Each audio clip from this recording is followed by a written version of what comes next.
Hello and welcome. I'm Dr. Adam Dorsey, a psychologist in Silicon Valley and the host of Super Psyched, a podcast dedicated to supercharging your life. Each episode contains fun, high-quality interviews with experts looking at psychology from all angles. Super Psyched is your tool to get more of what you want in your life and less of what you don't. Perfectionism. It can have its upsides and can catapult us to new heights. But it can also be stifling and cause pain to the perfectionist. It can even cause pain to everyone around the perfectionist. Many people who are perfectionists may not even realize that they are. What is perfectionism and why does it exist? What are the upsides and downsides? What effects can it have on an organization at work? And what effects can it have in life outside work? How can the supervisor of someone who is hampered by perfectionism address their employee? Dr. Greg Chasson is a professor of psychology at the University of Chicago Medical School, and he has written a book on perfectionism at the workplace. I absolutely loved it, and it is called Flawed. The book is simultaneously well-researched, full of useful instruction, and it's actually fun to read. So listen in as Greg and I talk about perfectionism, how it can affect the perfectionist, those around them, and what can be done about it. Dr. Greg Chasson, who has asked me to call him Greg, welcome to Super Psyched. Thank you so much for having me. Man, it is so great to be with you, and I loved your book. Right at the heart of the things I care about, right at the heart of my nerd zone, the crossroads between perfectionism and possibly OCD. I was wondering if you could talk about how you decided to write this book. Yeah, I get that question a lot because who would choose to write a book about being perfect or not being perfect? It really came down to the fact that I was seeing perfectionism everywhere. And you might say a hammer always sees a nail, but in my case, I think I was seeing perfectionism everywhere. I'm a professor at the University of Chicago, and I work in the medical center, and we treat a lot of the faculty and their family and some of the students. And I'm sure you can imagine the type of individuals who self-select to those kinds of positions at the University of Chicago. And they're very high achieving, a little bit neurotic, and a little bit perfectionistic. And so what ends up happening is that they end up coming to me, and I have to provide them with some tools and a framework for understanding why they struggle so much. They have all this talent and aptitude, but they get stuck. And my approach to this problem has evolved over the years to try to make it more palatable and understandable for people, and to develop my own set of tools and my own framework. And it really is based on evidence-based principles like exposure-based therapy, cognitive work, and acceptance-based approaches. But it's packaged in a way that doesn't scare people away, I think. And I thought to myself, I'm helping one person at a time. Why not try to disseminate this to help people?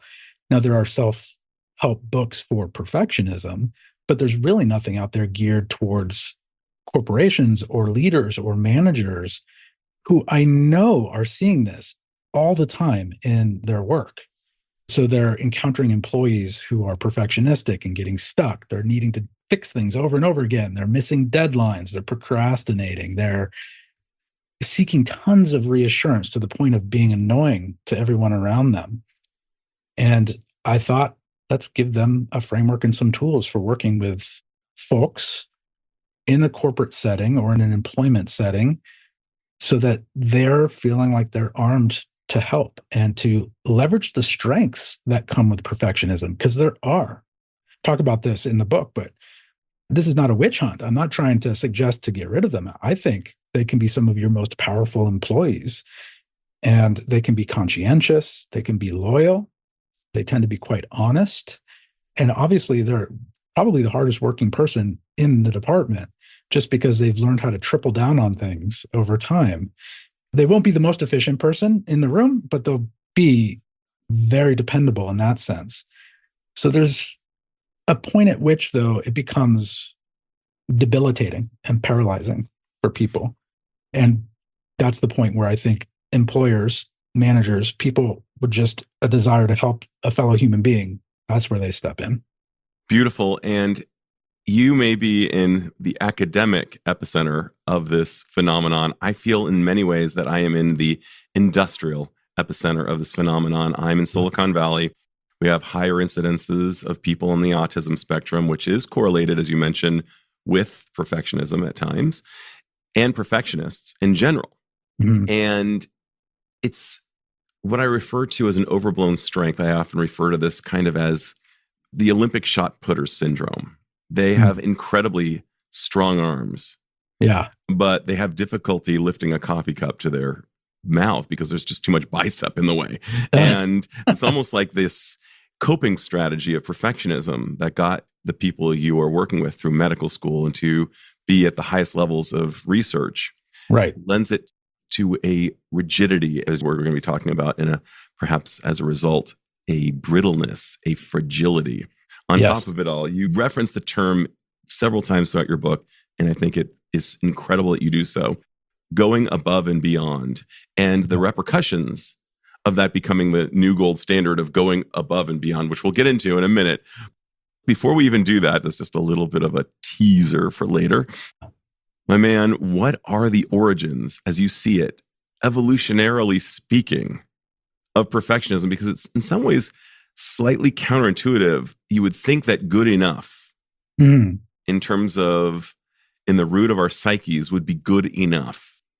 I think it's a great question. I don't think that there's an answer that anyone could tell you with any sort of definitive. Damn. Right? I wish we could, but I'm happy to speculate. Please. I think that perfectionism is much more of a social construct than it is biological. Now, I think that biological and social go together like peanut butter and jelly. Like, I don't think that you can really parse them out.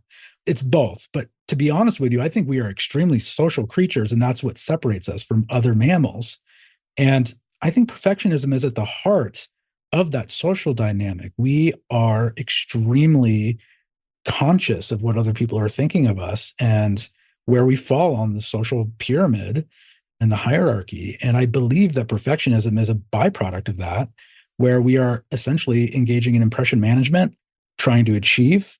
Now, we also are striving for survival in that we need resources. And what gets us resources oftentimes is just a lot of hard work, right? You might get into a mindset of just work harder and you'll get more. But actually, I think that that's a mistake. I'm not sure that that's true. I think it's an assumption, especially in our current society. And I think that it's a mismatch for our current society. It might have worked in the past when we were dwelling in the woods and the forest, but here, I think it gets us into trouble. And I think it's exploded lately. And research by Dr. Thomas Curran has London School of Economics has suggested and shown that there has been an increase in perfectionism over the more recent cohorts.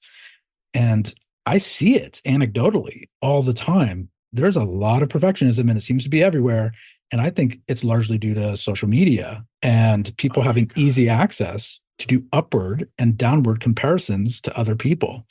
And there's no easier time than our current life to be able to see exactly where we fall on that social hierarchy. It's so interesting to hear you say this. And I think about Moore's Law in terms of how quickly technology improves in speed. And you're suggesting that this is, sure, biological, but actually more social. Not to separate the two too much, obviously. But at the same time, everything in life in some way has been addressed by Seinfeld if you look for it. Yep. Seinfeld shows up more than any show in my office. My clients will say, you know that one from Seinfeld? Suddenly I'm thinking about, and depending on how well you know the show, George Costanza had his sworn enemy, and that would be Lloyd Braun. Lloyd Braun was this kid who his parents would always talk about. He's so great, and why can't you be more like Lloyd? And I think that on some level, whether it's social media, whether it's our parents, whether it's our teachers, whether it's us as just a bunch of mammals seeing somebody who is the Lloyd Braun, it's like, oh my gosh, I better go catch Lloyd Braun. Or in this case, catch Elon Musk. I must catch whomever. I have to be as good as LeBron. I have to be all these things. Come on, everybody, live your best life. Well-intentioned, but can actually be, in many ways, disruptive and can actually be distracting because some people just want to live a good life. you bring up a good point with George Costanza. If mom is pushing these kinds of standards on people, I think Dr. Curran also talks a little bit about that being a plausible explanation, that parenting has made this even worse over the last several decades. There's this achievement culture. Jenny Wallace just wrote a book on this as well, like this idea of toxic achievement culture. And I think it's all tied together. It really is. And if they were addressing this on Seinfeld in the 90s, I'm not sure it's gotten much better. It's probably gotten much worse since then. I think it's gotten much worse too. I couldn't get into the college I applied to back when I got into college. And that is the byproduct of kids going to after school learning at a very young age, and parents being wed to this idea that my kid has to get into the right kindergarten so that they can get into Princeton. And it's almost like the underwear gnomes on South Park. I got to do this, I got to do that. And then there's this space in the middle where there's a big question mark, and then I get big results. But actually, instead of that equation having the question mark in the middle, I would actually put the question mark at the end, because Irina Smith, who's been on this podcast, she's the author of The Golden Ticket. She was an admissions officer at Stanford, and she described something that's very consistent with something that went on the other coast over at Harvard, described by Sean Acor, and that is the entering class for any of these schools these days is largely miserable, because not only do they have to kick ass, but for the first time in their life, 50% of them will be average or less. And that's new. Right. Not everyone can be above average, right? Everybody's got to be above average. Which doesn't work mathematically. It does not work mathematically. Right. Most people believe they are above average skilled drivers. Right. I'll be the first to tell you I am not a above average skilled driver. And my wife would tell you the same. So I'm just kind of tripping on this as this is being recorded, folks. This is right in the heart of the season when colleges are getting back to their applicants, and there is a large cadre of folks who are miserable because they believe all of their life's plans are thrown off course because they're not going to get in the college of their dreams, not recognizing that they will have perfectly great lives even if they don't get in their top school. But there's this rigidity. So let's get into the cognitive rigidity, which is a hallmark of perfectionism as well as OCD. Let's talk about the good, the bad, and the ugly as it relates to cognitive rigidity and what it is, of course. I believe that cognitive rigidity is the hallmark of perfectionism. And I think it's actually at the core of a lot of suffering in general. Yes. I don't really know that there's a whole lot of good that comes with cognitive rigidity. I would say if you wanted to spin it in a job interview, you would say that you are persistent, right? But really, the bottom line is, what's the actual subtext of that is that you are pretty difficult to change in terms of your mind, your approach. You have a vision for how things go, and you seem inflexible with deviating from that. You get stuck and don't see the big picture a lot of the time. And you have a hard time integrating feedback. These are all things that will absolutely undermine your workplace. I don't see a lot of benefit to cognitive rigidity. I think cognitive flexibility is where you're going to see a lot of success. I think most of your CEOs out there are actually very flexible in their thinking. That's right.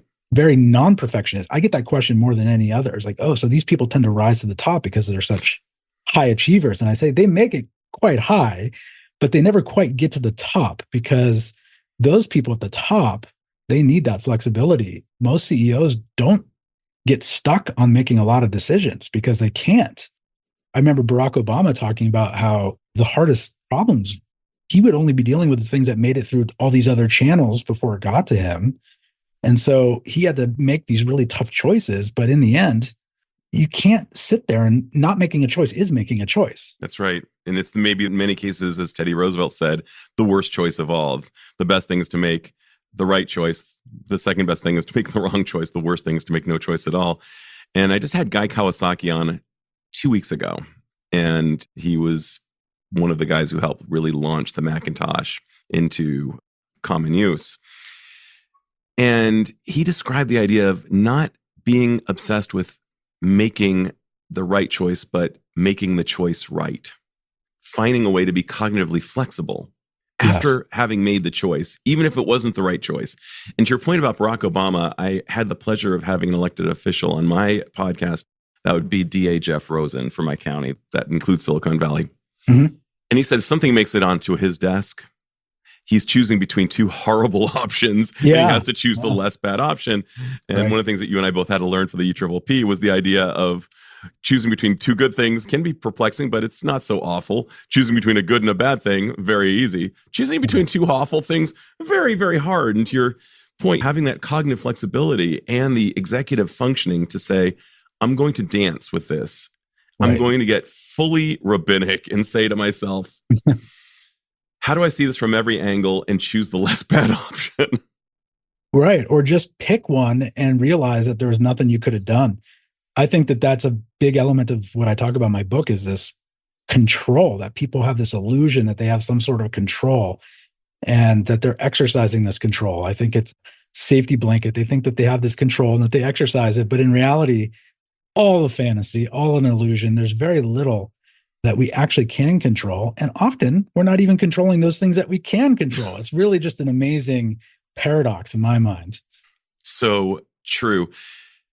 I'm guessing that in many cases, this would fall into, and folks, sorry, big 25-cent word, I'll explain it in a second, but there are these ideas that are egosyntonic and ego-dystonic. I rarely drop these big-ass words, my apologies, but egosyntonic basically means it's consistent with my sense of self, and perfectionism could be consistent with a person's sense of self versus ego-dystonic, not consistent with my sense of self. So one of the hard things is to help people work through things that are consistent with their senses of self, which would be kind of in the realm of ego-syntonic. Yeah, you make great points. You're absolutely right. Perfectionism often is what's called ego-syntonic. It's consistent with their sense of self. They see it as an important value. The sort of thought, well, of course, why would I not do it that way, right? That's ego-syntonic.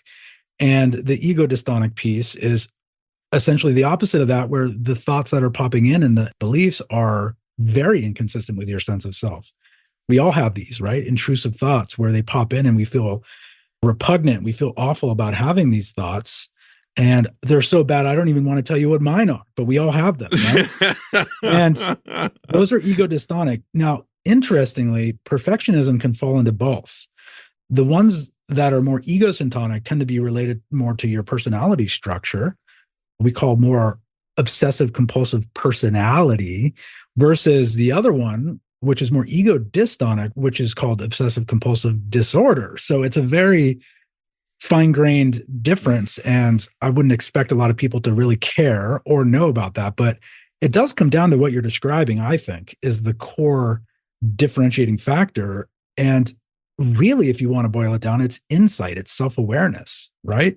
So if you have these thoughts and you believe that they are real and not an illusion, like you have this kind of control and they're important values, I would suggest that you're a little bit in la la land. We don't have that kind of control. Whereas people who recognize that these are unreasonable and excessive probably have a little bit more self-awareness. And that is so interesting. So here, let's just do a vignette. You've got a director who's got a senior manager under them. Mm-hmm. The senior manager reports to the director, and the director recognizes that many of the perfectionistic attributes of the senior manager are getting in the way of performance. Turnaround time might be slow due to the perfectionism. They might not be creating safety for the people who report to them because of the perfectionism. Mm-hmm. How does the director communicate, hey, buddy, we have a problem? And how's that said in such a manner? You do cover this in the book. How's it said in such a manner that it might be as palatable as possible to the recipient, right, as well as effective in terms of the results and the ripples on the organization? Yeah, I think that there are multiple ways to approach this, and not all of them are necessarily going to work. I think it also comes down to the fact that we also, as supervisors or leaders or managers, have to recognize that we can only control so much, right? And asking someone to change a disposition might be a bit of a bridge too far. That being the case, there are ways of changing the environment and approaching your perfectionistic employee to maximize their strengths and try to reduce some of the damage that might come. I would say it starts with having a frank and very private conversation. I wouldn't do this in the middle of a group meeting. That goes over really well. It goes over really well, especially with people who are perfectionistic and tend to be oversensitive. And shame-based. Yeah. Good idea to like call them out in public. You get this sometimes. Oh, no. That's a terrible thing. I mean, it's going to absolutely devastate the individual. Yeah, of course, it still blows my mind. It seems so common sense. And yet, in spite of the fact that we may be educated in psychology, even with us, there's a chasm between what we know and what we do. It's so hard. It's right. This whole psychology thing. We will be working on this until long after we're dead in the form of people remembering us. Yeah, absolutely. It's about application. Do as I say, not as I do, right? Oh. I think you bring them aside. You have a very careful, frank conversation with them about your concerns. You do so in a way that is highlighting some of the strengths that come with it, the hard work, the conscientiousness, the loyalty, the honesty. And you then talk about how it seems to be getting in the way. And I think the best approach is to focus on the behavior, not necessarily the disposition. So to go up to someone and say you're perfectionistic is going to be a lot more difficult for somebody to hear than saying, look, you're getting stuck on trying to make this perfect. You're getting stuck in not turning things in, you're procrastinating, you're focusing on the details. And that is when you can introduce some strategies for trying to address the behavior. Because if you're going in trying to address someone's disposition, I think that that's going to just send them into a spiral. So I would focus on the behavior.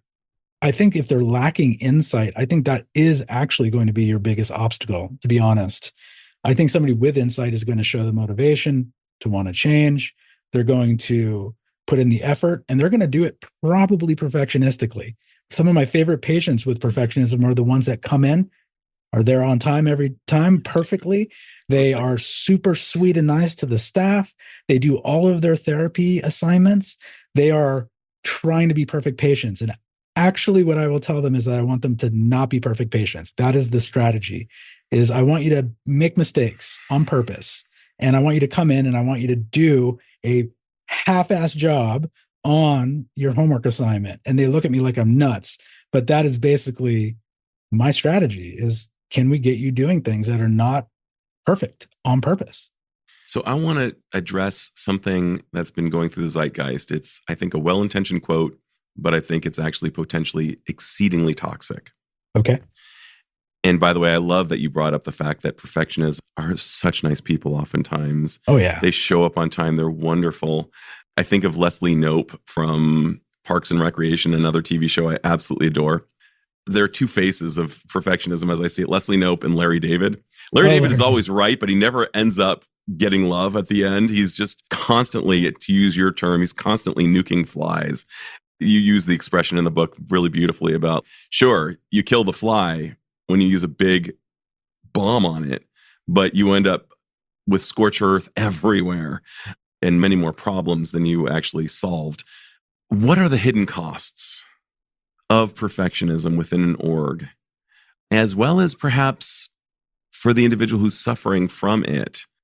Actually, one of the things that I love about your book is you're basically creating a case of what's good for the org is actually good for the person who's suffering, as well as the person who's causing the suffering due to their own suffering.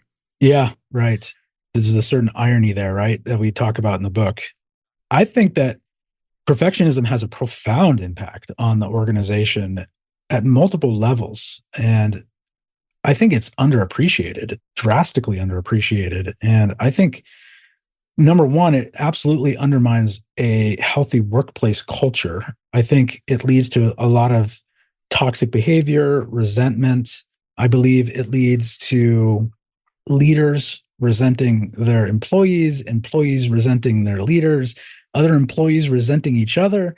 I think productivity is hampered dramatically by perfectionism. I think that's probably the most obvious and noticeable problem, is the procrastination, the avoidance, the radio silence when you're trying to get things done from somebody, the profound paralysis that occurs in an employee with perfectionism, which just slows everything down to a grinding halt in a process. I think I likened it in the book to being behind the slow miniature golfers on the miniature golf course. You're Dude, just sort of so good. waiting and So waiting. good. And it's so frustrating. What do you do about that, right? You can skip the hole, but that means you're essentially just acknowledging that this person is going super slow and that you don't really need them as part of the process, right? So it's a bit of a interesting mental gymnastics game.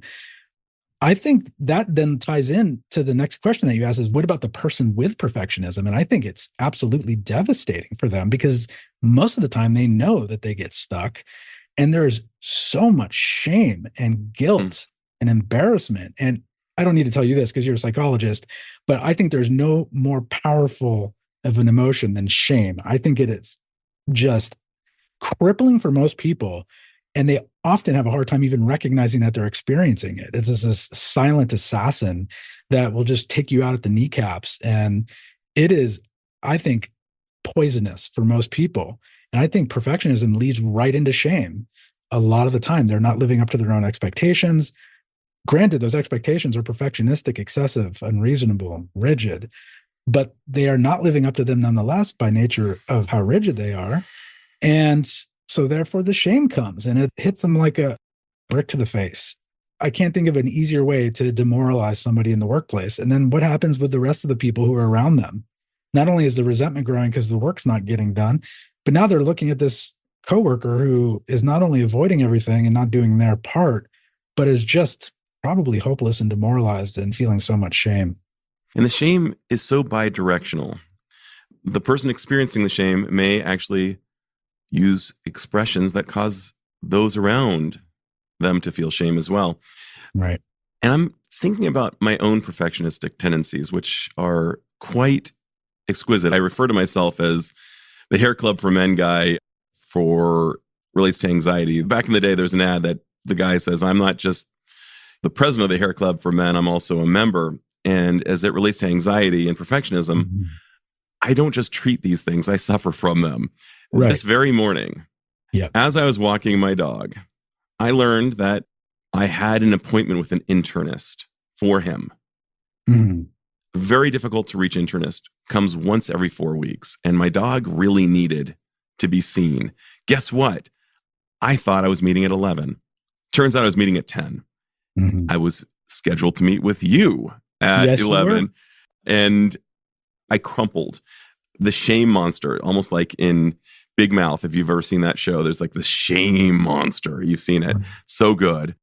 And now, folks, I should tell you that he was a million times harder on himself than I would have ever thrown at him. Adam, you were so upset with yourself, and I'm on the other end going, okay, well, let's just make it work, right? And it's always easier when you're not the one dealing with the problem, because I too have experienced my own levels of perfectionism, and I would have been just as upset. But it's interesting to be on the other side and Adam, dude, calm down, man. It'll be okay. and so I did the thing that was like art imitating science in this case, or life imitating your book. It was just such an interesting parallel process. Yeah. So I'm bringing it up to add some vitality to this interview, because here I am talking about perfectionism, and my own perfectionism showed up in our own interactions. And one of the things that you said was a hallmark of a perfectionist is that we say sorry a lot. Yes.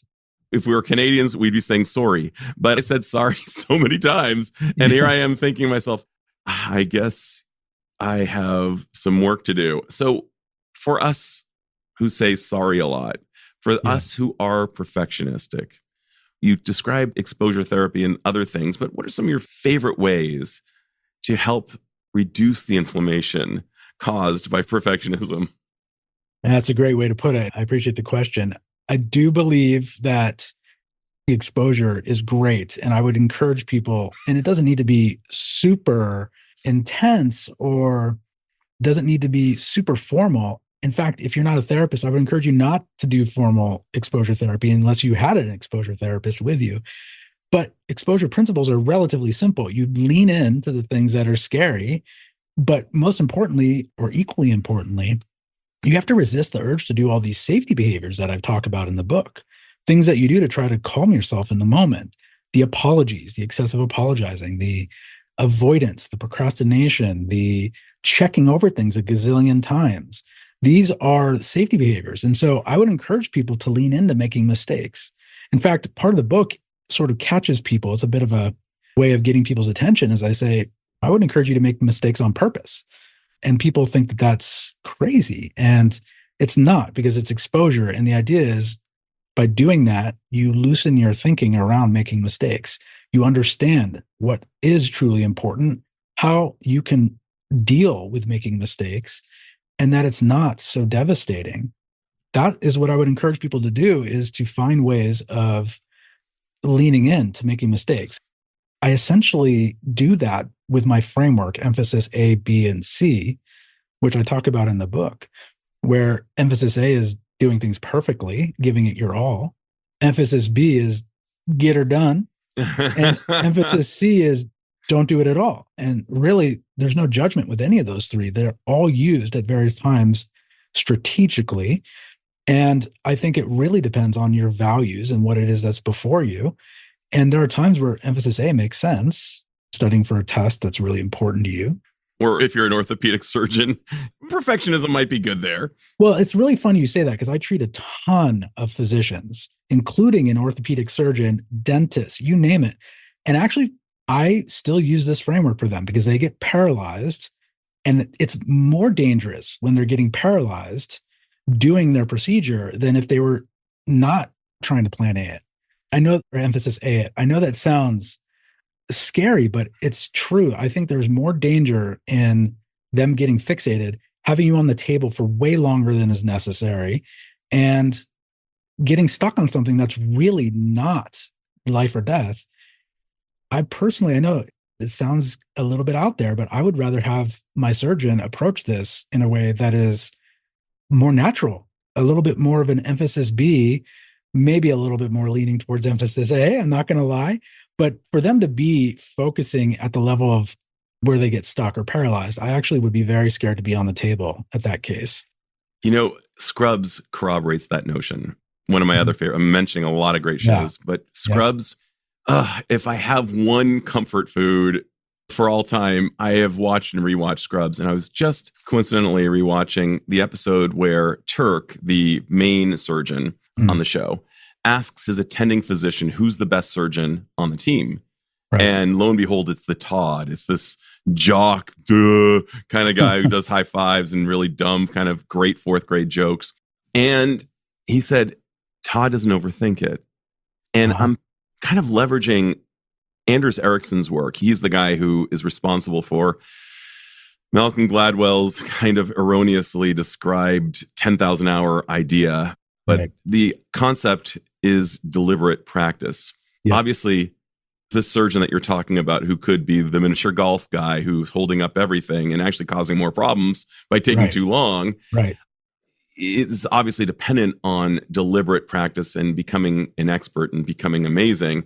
But it sounds like it's also trusting and leaning into your expertise, in that you'll have fewer problems almost by being, I think of like a structure that could be in a tornado territory, and how important it is that it be nimble and not be brittle. Break. I think the best way to characterize what you're describing, and maybe will hit home for some folks, is the yips. You ever heard of the yips? Of course. I watched Ted Lasso's my favorite show. Yeah, Ted Lasso is amazing, and they do a nice job of covering the yips. But the yips has been around. Chuck Knobloch, sorry if you're listening. Steve Sachs, sorry if you're listening. But they had these moments. There was a recent kicker in the NFL who was just missing. Oh my God, that's one of those jobs you cannot have the yips. Yeah, the yips are an excellent example of this. Is when you get so preoccupied with your actual motions and performance, and you get so caught up in it that you just fumble it all. I say to people, yeah, you could tie your shoe very quickly, but what if 1 million people were watching you tie your shoe on television? Do you think you could do it the same way? Nope. Right? And I think that that is a little bit of what I'm talking about with a surgeon. If they're over-focused on their technique and they're getting so preoccupied with it, I think there would be nothing worse than a Steve Sachs cutting you open and getting the yips trying to throw the ball, right? Like, it's just an absolute scary thought. And I think athletes will tell you that at some point you got to step back and not get so sucked into those details. So I got to share something with you in light of that.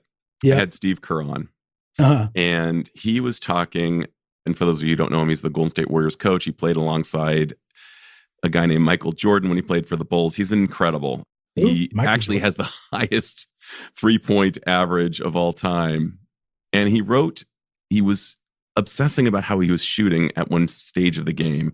And he ended up writing the letters on his shoes of FI, which stands for, it rhymes with bucket.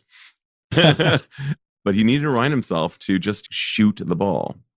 And he said he knows for sure, because he works with this guy, that Steph Curry never overthinks his shots. Right. Steph Curry is the greatest 3-point shooter of all time. And God willing, I hope he remains the greatest, because he's such a great guy. But it seems like there's always somebody coming along just biting at their heels. But the FI concept is so important if you're good enough to be able to, obviously, you have to put in the time to get to the stage of FI. Right. And then I think about something else. And this was my moment of imperfectionism during this interview. I was trying to remember what I was trying to ask you about. And that is an axiom going throughout the zeitgeist, which I think is well-intended, but potentially toxic. And that is, how you do one thing is how you do everything. Mm-hmm. That is catnip to a perfectionist. Mm-hmm. And I would say how you do surgery is really important. Right. And how you shoot baskets with a rolled up piece of paper in your office and miss is another thing. You're allowed to miss and get all the mulligans all day with your trash basket shooting, but you want to be really good at surgery. So I don't think how you do one thing is how you do everything. I don't know. What are your thoughts on that one? Yeah, context matters mightily. I think it also is based on values. I bring this up quite a bit. Values really are what you should be turning to when you're trying to figure out where to devote your effort. Do I emphasis A this or B it or C it? Well, really, go to your values. And I'm imagining a surgeon, one of their values is to not kill the patient on the table, right? So maybe that would make sense for emphasis A. But I think that absolutely shooting baskets with crumpled up paper is not something that can easily be compared to doing surgery on somebody. But I think the principles do translate that in some ways you can do more damage if you get stuck in a perfectionistic cycle, no matter what you're doing. You could be an astronaut flying to the moon, or you could be doing surgery on somebody on the table, or you could be running a podcast. And it absolutely can get stuck and you can fumble over yourself and get the yips. It really can happen. You know, it's funny. You get to hear the inner dialogue, or the inner monologue, I should say, of each of the surgeons on Scrubs. And you hear Turk just geeking out to every little thing he's going to be doing. And then you see the Todd, and his inner monologue is dum dum dum dum dum dum dum dum dum, gonna cut him up right away, something like that. And it's just so funny because on some level, when we're doing something really physical that we've practiced, we do need to get out of our heads and do the thing that we were trained to do and just execute on it. So I love that we're talking about this idea. I also need to be conscientious of your time. I'm going to ask you, before I ask you my final question. Sure. Is there anything I should have asked but haven't? Good question.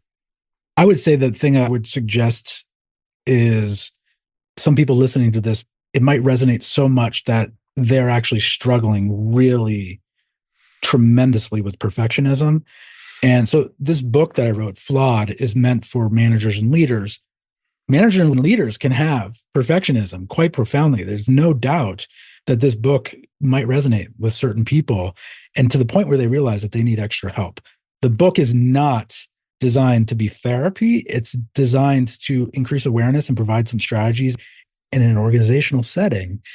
But there are going to be people that read this and think, oh my God, this is me. And what do I do? Like, this is paralyzing. And I would suggest that you seek out some professional help, specifically from someone who has worked with perfectionism, maybe someone that's worked with OCD in particular. Go to the International OCD Foundation, look at their therapist directory. You could go to the Anxiety and Depression Association of America or the Association for Behavioral and Cognitive Therapies. These associations have directories. And I think getting somebody that has some experience with perfectionism and can work with you on cognitive flexibility, as well as some of the other aspects of perfectionism that I bring up in the book, will be an excellent step for you to fight some of this, because you don't need to live this way. And yes, it may have worked for you in the past, but there's a point at which there's been not just diminishing returns, but it's probably flipped the script entirely. It's probably now a huge, not a disability, but functional impairment. I'm thinking as you're saying this, when we have anxiety, we're never really cured of it because it's such a part of being human. And I would say that we're never cured of our perfectionism. Yeah, you agree, I think, that we're always just at various stages of recovery and getting better. So much of my own pain in life has been the byproduct of my perfectionism. Yeah. And same here. Yeah, it sucks, right? And it's also been at times my secret superpower to differentiate myself or kick ass. So it's a very difficult X and Y axis to mindfully navigate and say, I will use it here, I won't use it there, and I'll try to really hit the gas pedal here and just chill there. Or know when it's starting to cause problems. It might be working and then things are looking great, but you keep going and it ends up getting destroyed. I can't tell you how many times that's happened to me. Even with this book, talk about irony. I get so stuck on certain parts of this book. I'm like, I should probably read my own book, right? 100%. And oftentimes we end up writing what we need to learn. And I'm so grateful to be in this field where I get to tinker with these toys and hopefully apply them to my own life. This podcast alone has been just such a joy and such a generator of goodness in my own life. And I'm just so glad I get to cast it out there for hopefully others too. One of the other things that's really cool about your book is it's not just about work. They get to take these skills home and be less perfectionistic at home. Wait, shh. That's the secret of this book. It's meant for organizations. Oh, sorry. We Don't won't tell nobody. anyone. Okay, this is just between you and me. Just between you and me, that this book actually could help people beyond the organizational concerns. Our secret. Perfect. Yes, keep that to yourself, please. Absolutely. I wouldn't want them to know about the other nutritional benefits. My man, if you had the magical abilities to confer upon humanity one insight or skill that would dramatically improve the lives of individuals and perhaps society at large, what would that skill or insight be? And how do you imagine it would impact the individual as well as perhaps those around them? Well, in the spirit of this book, I would say give up trying to control everything. It's not possible and it's causing so much grief. Recognize it when it's happening. And the best control you have is giving up control.